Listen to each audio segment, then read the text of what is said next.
You guys ready? Yeah. Do you have an extra pen, Jen? You ready? Good evening, I'm Tom Mackin. We'll remind everybody to make sure they introduce themselves when they speak into the mic.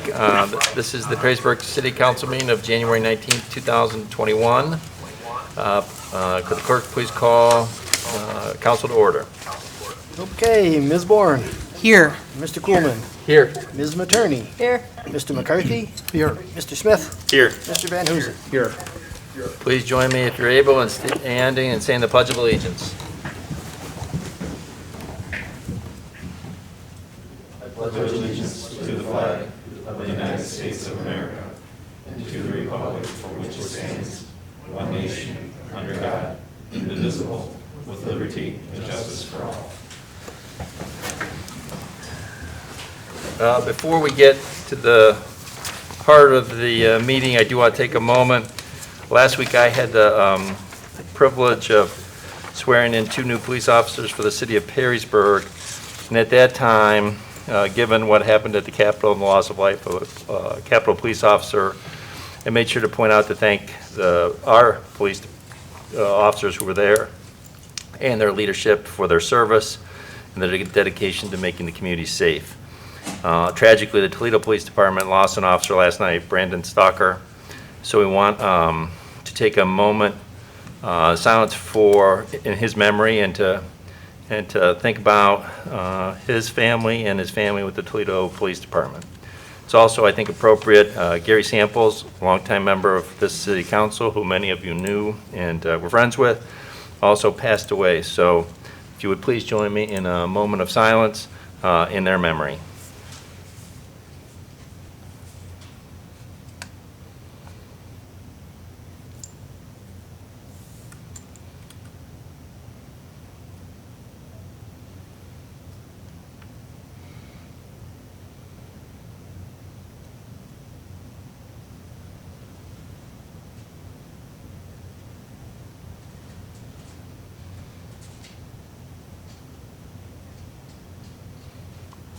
Thank you. Minutes of council from January 5th. Thank you, Mayor. I do have the minutes here, and seeing no one looking like they want to say anything on those, I would move to approve the minutes of the City Council meeting held on January 5th, 2021 as written, and to dispense with their reading. Second. Roll call. Okay, Ms. Bourne. Yes. Mr. Kuhlman. Yes. Ms. Materney. Yes. Mr. McCarthy. Yes. Mr. Smith. Yes. Mr. Van Hoosen. Yes.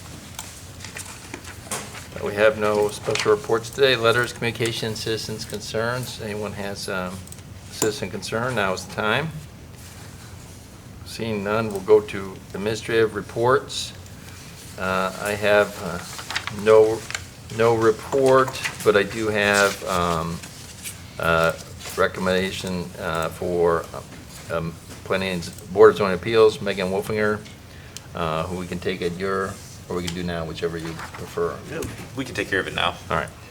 The Appointment Review Committee did meet just prior to this council meeting, and they recommended 3-0 to move Megan Wolfinger forward as a Board of Zoning Appeals. So at this time, I would like to make a motion to appoint Megan Wolfinger to the Board of Zoning Appeals. Second. Discussion, roll call. Okay, Ms. Bourne. Yes. Mr. Kuhlman. Yes. Ms. Materney. Yes. Mr. McCarthy. Yes. Mr. Smith. Yes. Mr. Van Hoosen. Yes. Thank you. Look forward to having her on that committee. City Administrator, do you have a report? No report, Ron. Thank you. Finance Director? Yes. I don't really have a report, but I have a friendly reminder from our friends at the Ohio Ethics Commission that the filing deadline is now Monday, May 17th. I think everybody probably got one of these sent to their home directly, but if anybody needs anything or anything, let me know and we'll make sure you get any of the paperwork you need. And we'll have to remember to remind whoever the new person is that they will have to file also. You That's and it. your friendly reminders. Law Director? No report. Thank you. President of Council? Thank you, Mayor. The only thing to report is I believe that we have received 16 applicants for the open city council seats, if I'm looking at this correctly. We do have our meeting on Monday. Given the number of applicants that we have, I know in the last appointment process, we had given time to each applicant to say a piece about why they put their name in and what they, why they want to serve the city. I think with 16, I still would like to continue that and to provide that opportunity, but I would like to set a time limit on that of possibly 3 minutes, if council is on board with that. Obviously, we can do a Q&A after they're done speaking, but at least give them some sort of time frame, and I will be reaching out to each of the candidates to let them know. President Smith, how about 5 minutes? That might be a little better for him. So my concern with that, I mean, 5 minutes is, I know that it's sometimes difficult to keep people on task with the 5 minutes, and with 16 people, that would be about an hour and 30 minutes. I think that they can do it within 5 minutes. Well, I have faith in them. Can I, I would still, well, with the Q&A that would be coming afterwards, we'd be here for at least 3 hours, most likely. I bet we won't be here 3 hours. I would prefer 3 minutes is what my recommendation is going to be, and we'll see what the rest of the council would like to say. 3 minutes. so I 3 will, minutes is fine by me. Yeah, I agree. Hold on, one at a time. Why don't we start at this? Barry, do you have anything? I think 3 minutes would be adequate. Mr. McCarthy? Yep, that's fine. I agree. all I was gonna say is I know Shannon spent time compiling the list for each of us. It's 16 people. We have the applications in an email. I plan on reaching out to all those candidates in the next 2 days to have a phone call with all of them. I'm gonna give them at least 5 minutes on a phone to kind of pitch me. And then I view 3 minutes as adequate time to introduce themselves to the public, who they are, why they want to get this position. So I have no problem. And actually, I'll make a motion that we limit it to 3 minutes. Second? We've already had some discussion, but discussion? Roll call? Okay, Ms. Bourne, Yes? Mr. Coolman, Yes. Ms. Materney, Yes. Mr. McCarthy, Yes. Mr. Smith, Yes. Mr. Van Huzen. Yes. Thank you. So what I'll do is I will plan to reach out to all of them. I'm going to reach out to them anyways. I'll let them know about the 3 minutes and that there will be a Q&A session possibly afterwards as well. And then also, I believe, at least my hope and intention is that we can have a vote that same night. I know last time we went to an executive session to have a conversation after everyone spoke, and I would plan and hope that we can do the same thing as well, and then come back out and see where things go from there. Okay. And what I'll say is I will hang around. I don't know how many candidates are here tonight, but if anybody would like to speak with me rather than a phone call in person, I don't know all of the candidates personally. I will hang around for that after the meeting tonight.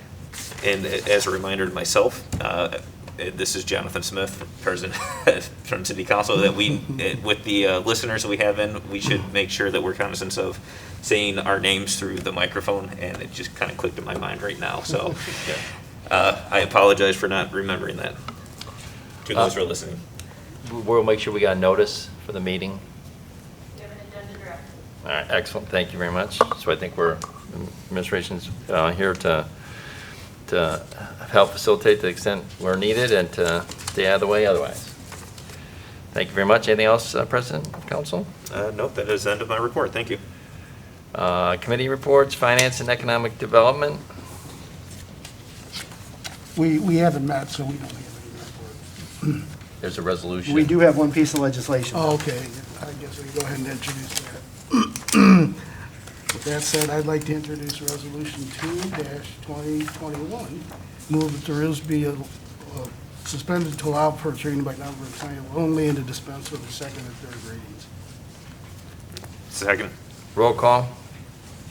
Okay, Ms. Bourne, Yes. Mr. Coolman, Yes. Ms. Materney, Yes. Mr. McCarthy, Yes. Mr. Smith, Yes. Mr. Van Huzen. Yes. Resolution number 2, 2021. A resolution authorizing an agreement with Schoenhardt and Associates not to exceed $17,500 per year for the years 2020, 21, and 22 for the preparation of the city's 2020 through 22 basic financial statements.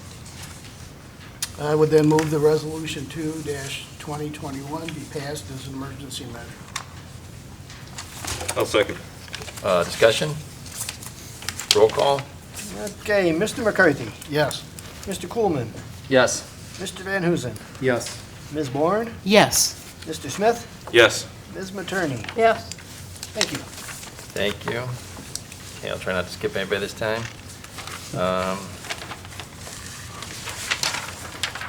Safety Committee. If you're wondering why it looks like it's a different order, I actually read the code, and this is the codified order that you're supposed to be in. So service is last. Sorry, Okay. service. I didn't do it. I warned Service that I've been known to skip the last meeting item, so I apologize if that happens. Thank you, Mr. Mayor. This is Barry Van Huzen, Chairman of the Safety Committee, and we have not met, but our next scheduled meeting is January 26th at 6 p.m. Thank you. Recreation, Thank you, Mr. Mayor. I do have a report. The Perrysburg City Council Recreation Committee report for the regular meeting of January 12th, 2021. Present were Chairwoman Deborah Bourne, Councilors Jonathan Smith and Jan Materney. Chairwoman Bourne called the meeting to order at 6:30 p.m. in council chambers. After the Pledge of Allegiance, Ms. Bourne asked for the citizen comment on any other subject other than the unleashed dog park. Hearing none, she then asked for the public comment about the park and stated that she was putting the agenda item first so that the citizens interested in it would not have to wait. Britt Lee Grody, 210 Louisiana, stated that she had heard a lot of buzz about a dog park in Perrysburg and wanted to see what she could do to make it happen in Perrysburg. Ms. Bourne asked Ms. Grody for her thoughts on this matter. Ms. Grody responded that she had lived most of her life in Toledo, where there were 2 dog parks, one private and one public, and she feels that their presence helps anyone with a dog and anyone without a yard and helps business. She suggested Orleans Park as a possible location. She claimed she had prepared a survey to put on Facebook asking Perrysburg residents to comment and that she had received 160 responses. Chairwoman Bourne then asked the other committee members for their thoughts.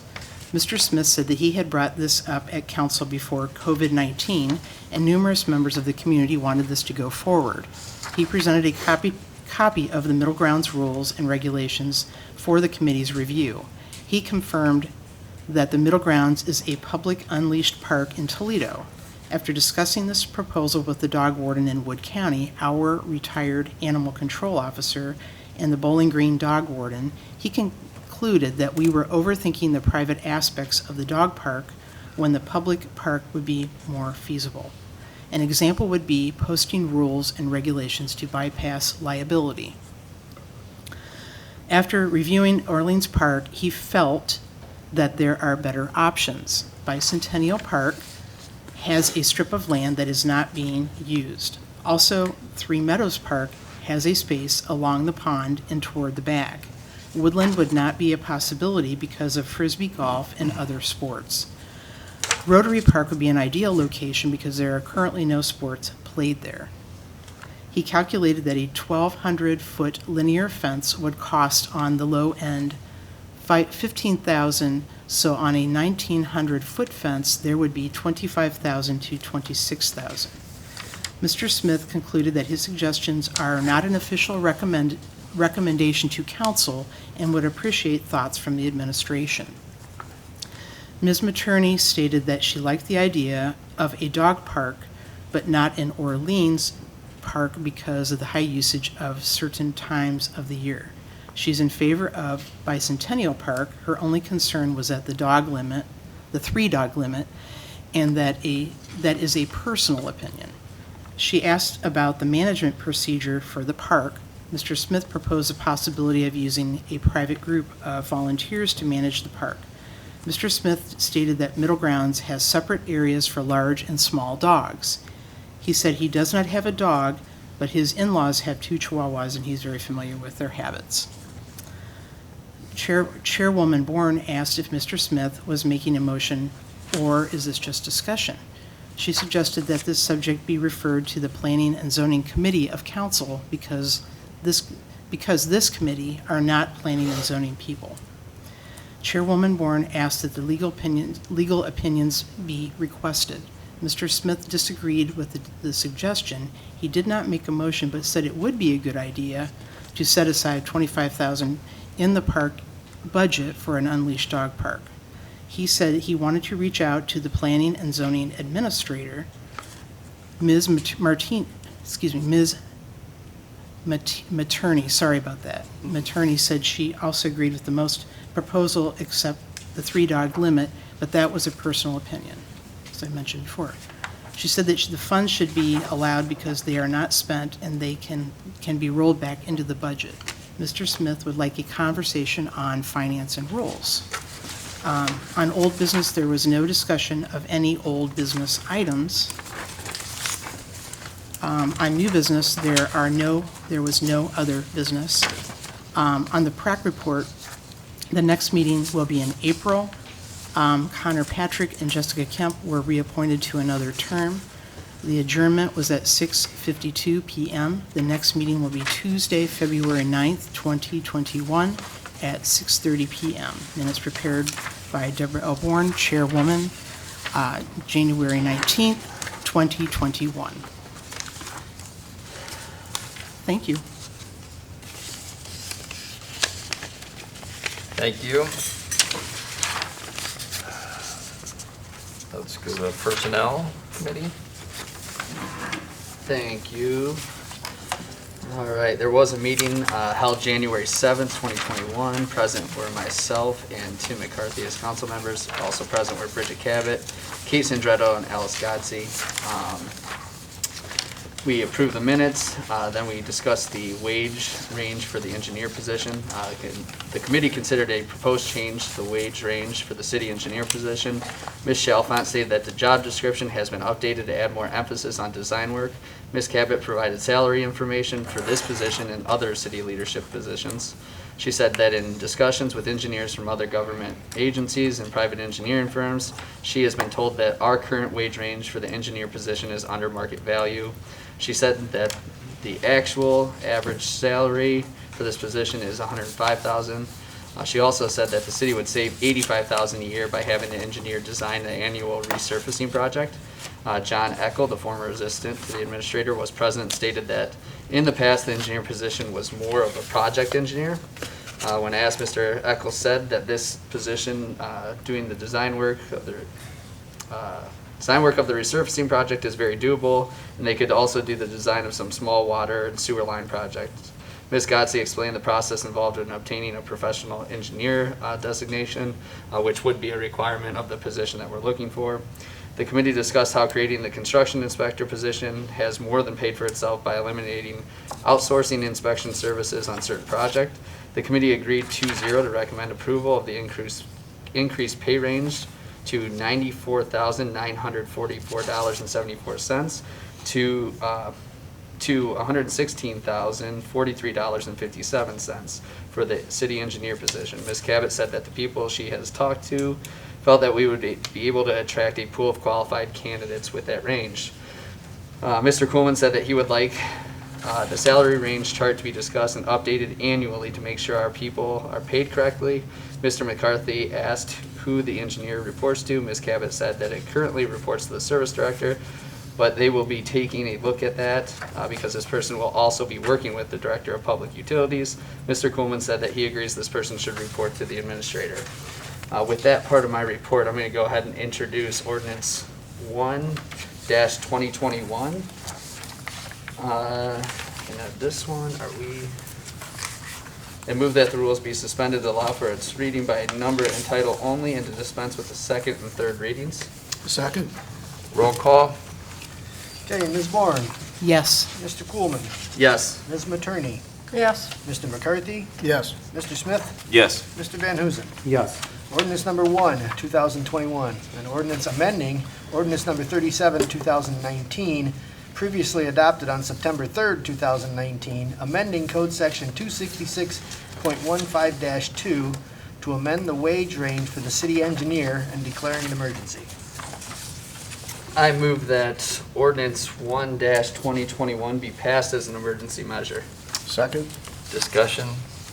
I do have, this is Jonathan Smith. I do have a quick question here. I know that I did speak with Ms. Cabot regarding this early on, and I looked over the spreadsheet and just wanted to get a better sense of where the wage range was developed from, because I know when I just did just a basic sum average of everything, it was similar on the higher end but different on the lower end. I'm just kind of curious to see how that was developed and come about. Thank you. Again, this is Bridget Cabot, City Administrator. So what we did is once we figured out what the average actual salary is of city engineers and all the other communities coming out to that 105,000 or just over the 105,000, what we did is we looked at both a spread of the range going from, if that's the average actual range or salary, what we wanted to do is say, well, okay, what's a 15% range spread if that's the salary? So we did 7.5% on top of that, 7.5% below that, to create a total range of 15% between low and high. And then we went through and we did the same thing at 20%, 25, 30, and 40, just so that the committee members could get a general sense of what that could look like. And if the average actual range is actually 76,000 up to 110,000, and Councilman Kuhlman liked the idea of having a 20% spread between the low end and the high end. Okay. Jonathan Smith again. I do have one other quick question here. I know in 240.02, the city engineer's duties, with these expanded description that we're going to be adding to that, I'm hoping that we're going to change the 240.02. I know that we're going to require this moving forward, but 10 years from now, if things get busy, I don't want to see that fall under the wayside with the increase in pay that we're doing. No, that's absolutely will be the case. In fact, we're having internal conversations now about that position and the reporting structure of that position. So we would like to come to a personnel committee in the very near future with what the structure of that position, who it should report to, be, with justification. And then at that time, if the committee is embracing that, we will come back to City Council and amend the sections of the code that reference city engineer and any of the reporting structure. And we can make that modification at that time. Okay. Yeah, I'd definitely would like to see that done hopefully sooner than later, Yes. so that way we don't forget about it and leave it there, and then Absolutely. 10, 15 years from now, a whole different administration could be here. And Well, we have given the Personnel Committee a lot of work in the last couple meetings, and that will continue because we are cleaning up the whole Personnel Code section of our codified ordinances. That over time, we've made modifications and changes, but the code has not been updated along with those modifications. So we are in the process of cleaning that up, and in fact, you have several pieces of legislation before you tonight that is doing just that. Mm-hmm. So they have homework out to them already for our next Personnel Committee meeting, and we're just going to make sure we go through that section of the code, look at the reporting structure of our senior positions, and then bring that back to the Personnel Committee and hopefully Council to make some modifications in the near future. And with that, we would probably have to change a variety of sections of code that refer to Public Service Director, Public Utilities Director, City Engineer, Police Chief, Fire Chief, et cetera, because they are scattered throughout the code. So, a couple things I want, and this is Councilman Kuhlman, Chair of the Personnel Committee, so I'm rather familiar with this legislation and voted to recommend it to Council. I do want to point out that our previous city engineer, if you're doing a wage comparison to what we're approving tonight versus what the previous city engineer was making, that individual was a retiree hire. I think that's important to, so we were getting that person at a substantial discount. This new role is designed to take on design work, and that's going to be in addition, which was in my report here. I also do want to commend the administration on the safety inspector, because I think that helped as a committee get past this increase in wage range. The city is actively looking for ways these positions can pay for themselves, and I think that was vital for the Personnel Committee, at least for myself, to approve this jump in pay range. And in Perrysburg, we want to attract the best so that we move forward ahead of the curve. So while we're voting on this tonight or discussing, I would like the administration to look into the other heads of departments and make sure our wage ranges are within where we should be so that we can get those up to date. And I would like to review that each year as long as I continue to be the chair. And we have a good jump start on that. I know we compiled a good spreadsheet to make sure we are setting ourselves up for success and being competitive with other municipalities and attracting good candidates in the case that positions become open. So like I told you guys before, I'm definitely going to vote for this, but don't prove me wrong. You know, make sure this pays for itself, and I want to see where those funds that we save are reallocated. So. Yeah, Corey, I just piggyback on what you said. As you mentioned in the minutes, I think what changed, we were hesitant about this the last time it was before the committee, because it's a sizable increase, but Bridget and John Uckel was present that night, he's here again tonight. They showed us, I forgot to bring my materials, but they showed us specifically the type of projects that a newly designed professional engineer classification could undertake, I mean, within limits of time. As I recall, they were on the order of hundreds of thousands of dollars. Now, no one's saying that one individual could do all those projects, but John and Bridget both explained to us that the engineering office has some time in the winter where they can get after projects like this. So I know what changed my mind, I think it did yours as well, was that if we can have a newly retooled city engineer position that is not limited to being just a project manager, I mean, that's all Doug's time took. If we can get, the engineering area has to be staffed back up completely, but I felt pretty comfortable that this is a position that would pay for itself very well, and I note in the minutes that you asked Bridget and the administration to come back each year and just kind of give us a little description of how those plans played out and whether we achieved the goals we set. So it's a big change. I think it'll be a good one. Hopefully it'll help us find a really good person who can then reduce our need to utilize outside contracting services. Thank you. This is Jam Attorney. It is a good idea for the easier projects. I agree 100%. With the proper software, and if you can get access to existing files, a simple mill and fill job for an engineer to do is, I mean, if it takes him more than a month, then he's got issues. Thank you. John, do you want to say anything? No, thank you, Mayor. I just feel very strongly about this. This is something that Bridget and I have been looking at for well over a year. You know, the possibilities when you can take a position and improve it, make service better for your citizens and save money. There's really no downside to this.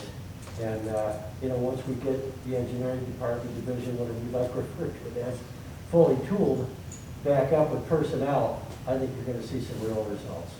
Thanks. Yep. I think this is a good move. Thank you. Thank you, John. And Can I add one more thing? I'm sorry. Go right ahead. Thank you. Piggybacking on what he said, also, there's a lot of money that gets paid out for plant error.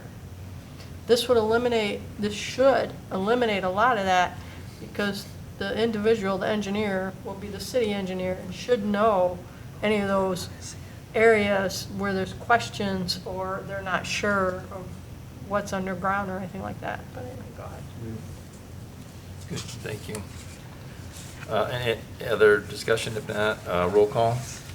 Okay, Mr. Smith, Yes. Ms. Materney, Yes. Ms. Bourne, Yes. Mr. Van Huzen, Yes. Mr. McCarthy, Yes. Mr. Coolman. Yes. Thank you. Okay, I will go back to my report. Then the Personnel Committee, we reviewed the proposed repeals and updates for Section 266 of the Administrative Code. You're going to hear a couple pieces of legislation in a moment regarding that.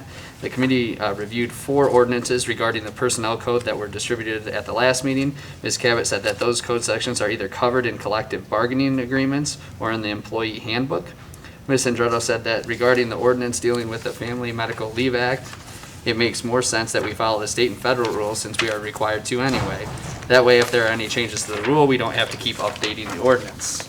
Committee agreed 2-0 to recommend approval of the legislation, and the committee was given another packet for discussion at the next meeting. So with that, I'm going to go ahead and propose all these together, unless you want one singled out. I think they all are kind of addressed as, you know, kind of having same issues, that they are either addressed by our handbook or our collective bargaining agreements, which is why we're repealing them or amending them. Could you, Councilman Coleman, could you please just separate them for all of us? Okay, is there a particular one that you would like separated? No, or just all have separated. questions or discussion about? Not in general. It just makes it easier for those listening in as well to know what you're speaking about. Okay. All right. I would like to introduce ordinance 2-2021 and move that the rules be suspended to allow for its reading by number and title only, and to dispense with the second and third readings. Second? Roll call. Okay, Ms. Bourne, Yes. Mr. Coolman, Yes. Ms. Materney, Yes. Mr. McCarthy, Yes. Mr. Smith, Yes. Mr. Van Huzen. Yes. Ordinance number 2, 2021, repealing codified ordinance section 266.06-5 of the City of Perrysburg Personnel Code previously enacted by ordinance number 38, 2004, and passed on April 20th, 2004. I move that ordinance 2-2021 be passed. Second? Discussion. Roll call. Okay, Ms. Materney, Yes. Mr. Van Huzen, Yes. Mr. Coolman, Yes. Mr. Smith, Yes. Ms. Bourne, Yes. Mr. McCarthy. Yes. Thank you.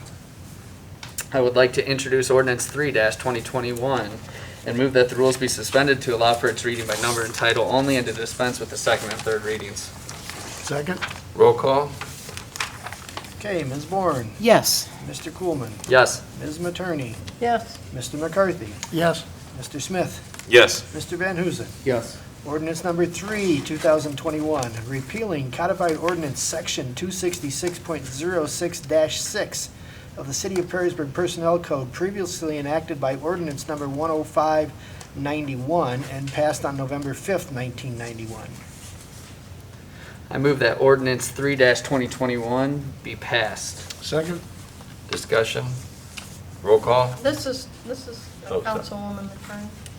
How did you come up with this, how did they come up with the 7 days for the,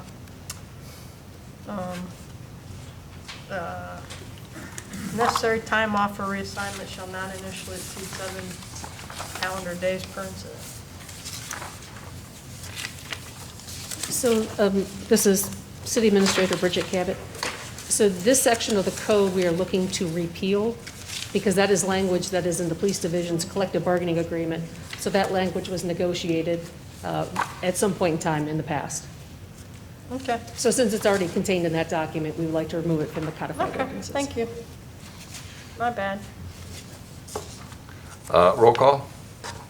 Okay, Mr. Smith, Yes. Ms. Materney, Yes. Ms. Bourne, Yes. Mr. Van Huzen, Yes. Mr. McCarthy, Yes. Mr. Coolman. Yes. I would like to introduce ordinance 4-2021 and move that the rules be suspended to allow for its reading by name, number and title only, and to dispense with the second and third readings. Second? Roll call. Okay, Ms. Bourne, Yes. Mr. Coolman, Yes. Ms. Materney. Yes. Mr. McCarthy, Yes. Mr. Smith, Yes. Mr. Van Huzen. Yes. Ordinance number 4, 2021, amending codified ordinance section 266.06-7 of the City of Perrysburg Personnel Code, codified by ordinance number 15993 and passed on November 16th, 1993. I move that ordinance 4-2021 be passed. Second? Discussion. Roll call. Okay, Ms. Materney, Yes. Mr. Smith, Yes. Mr. Coolman, Yes. Mr. McCarthy, Yes. Ms. Bourne, Yes. Mr. Van Huzen. Yes. I would like to introduce ordinance 5-2021 and move that the rules be suspended to allow for its reading by number and title only, and to dispense with the second and third readings. Second? Roll call. Okay, Ms. Bourne, Yes. Mr. Coolman, Yes. Ms. Materney, Yes. Mr. McCarthy, Yes. Mr. Smith, Yes. Mr. Van Huzen. Yes. Ordinance number 5, 2021, repealing codified ordinance section 266.07-5 of the City of Perrysburg Personnel Code, previously enacted by ordinance number 112-94 and passed on September 20th, 1994. I move that ordinance 5-2021 be passed. Second? Discussion? Roll call? Okay, Mr. Van Huzen, Yes. Mr. Smith, Yes. Mr. McCarthy, Yes. Ms. Materney, Yes. Mr. Coolman, Yes. Ms. Bourne. Yes. Okay, and then in other business in the Personnel Committee, Mr. Coolman called attention to an email received from Kitty Gibson regarding animal control officer not being replaced. Ms. Cabot said that she had not seen the email at that time, but the position is being replaced by an outside organization. I believe that since then, the administration has responded from that email. Is that correct? Yes. Mayor? Okay. The committee then congratulated Mr. Eckel, Jeff Studer, Dave Schmaltz, and Dave Miller on their retirements. Mr. Coolman asked that the administration keep track of how they reallocate the dollars being saved by not outsourcing projects. There was a brief discussion regarding the NeoGov onboarding software, and then there was no further business, and the meeting was adjourned at 6:28. The next regular meeting is Tuesday, February 23rd, 2021 at 5 p.m. With that, there's nothing further from the Personnel Committee. Thank you.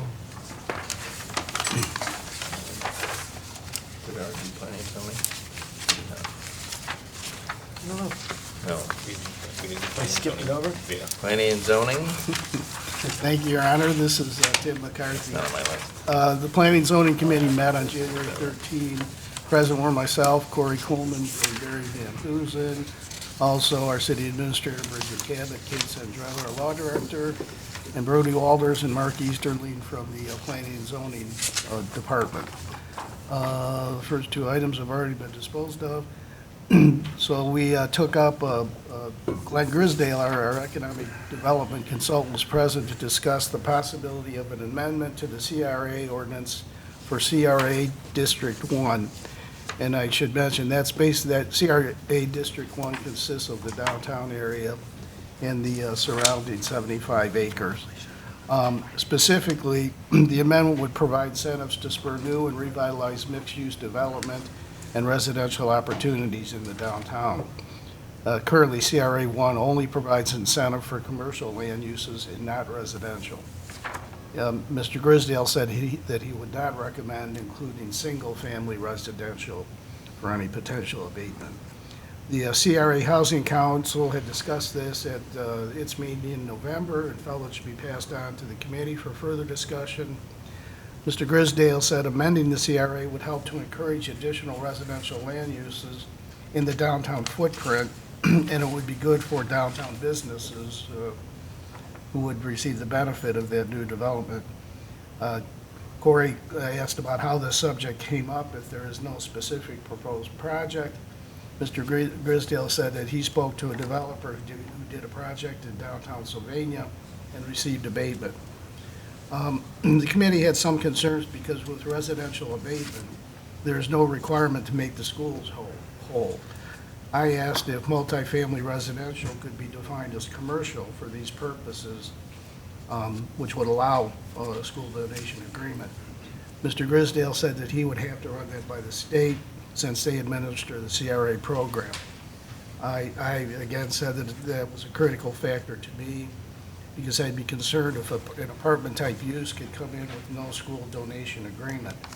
Greg Beatty, who also serves on the CRA Housing Council, is present and noted that 75% of our property taxes go to the schools, and they need more money, not less. Brody Walters noted that tax abatement is on new valuation, so the schools would not be losing something that they already had. They would just not be collecting the tax on the added valuation for a period of time. He said that it would be a temporary measure to encourage development.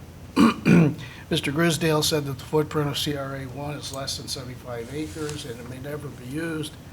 And he will run the question regarding single-family or multifamily residential by the state and let us know what they say. The committee discussed an issue regarding signage at the Churchill Service Drive. The property owner, Dave Kinsel, had sent a letter asking that the signs be moved or was sent a letter by the city, I'm sorry, asking that signs be moved onto private property. He had proposed some different creative ways to get around this. After discussion, I said that I was confused about the objective of the signs. Bridget Cabot stated that Mr. Kinsel has said that he doesn't want a mix of trucks and cars using the service drive, but there is already employee parking behind the buildings. Ms. Cabot said that the city had an issue recently with signs in the right-of-way on a residential street, that'd be Maple Street, we all may remember that. And the administration would like to be as consistent as possible. Mr. Cabot, or Ms. Cabot also said that Mr. Kinsel mentioned a sign at Ohio Cat, and Corey Coleman said the Ohio Cat sign is clearly temporary, and he does not see the safety issue that Mr. Kinsel is referring to. Obviously, the committee didn't intervene any further. I asked that any communication to Mr. Kinsel include a specific language about where the signs could be located. And an issue we took up in the past, and that is the swimming pool regulations in the code and the required setbacks. Kate Sandretto, our law director, reported the planning commission discussed the issue and recommended not to make any changes. We then briefly discussed the next steps in the enforcement process. We adjourned at 6:44 p.m. We next meet on Wednesday, February 10 at 5:30 p.m. Thank you. Public utilities? Thank you, Mayor. I don't know what to say about not being last anymore. I mean, that's a huge honor. With that, we do not have a report this week. Our next meeting is going to be on January 27th at 6:30 p.m. That is the end of my report. Thank you. Now last but not least, Service Committee. We have not met since, so there is no report. Our next meeting is January 27th at 5:30, and thank you very much for going ahead of me, and I will probably never get my data wrong again for my meeting. Look on the bright side. Yeah. Any other business before this council? Yeah, I do have a potential correction about getting meeting, speaking of getting meeting dates wrong. I believe I recited our February meeting. I wanted to have a discussion with Tim and I guess the city administrator and Ms. Sandretto. Were we replacing our committee meeting in January with that January 7th meeting, and our next is going to be February, or was the intention to hold the date for January 26th as well? Bridget Cabot, City Administrator. I don't believe we discussed what our intent was with the January 7th meeting, so I don't have any notion. And we don't need a meeting if you want to have it in February, because Okay. we're just working on codified ordinances at this point, so there'll be no emergency legislation, if you will. But if Okay. the committee would like to still have that meeting later in January, the administration's fine with that as well. I would say let's go ahead. We'll hold off on meeting in January. If you would like to send us, if that's all right with Tim. Yeah. And we will look out for additional repeals or amendments that you may want to add to that February meeting. I think that's only fair. So the next personnel meeting will remain February 23rd. So our administrative staff, whoever's in charge of the calendar, may want to update our calendar so it does not say that we're having a personnel committee meeting on January 26th. Okay, thank you. Any other business? Hearing none, we need a motion to adjourn. Jonathan Smith will make the motion. Second. Hearing no objection, we are adjourned.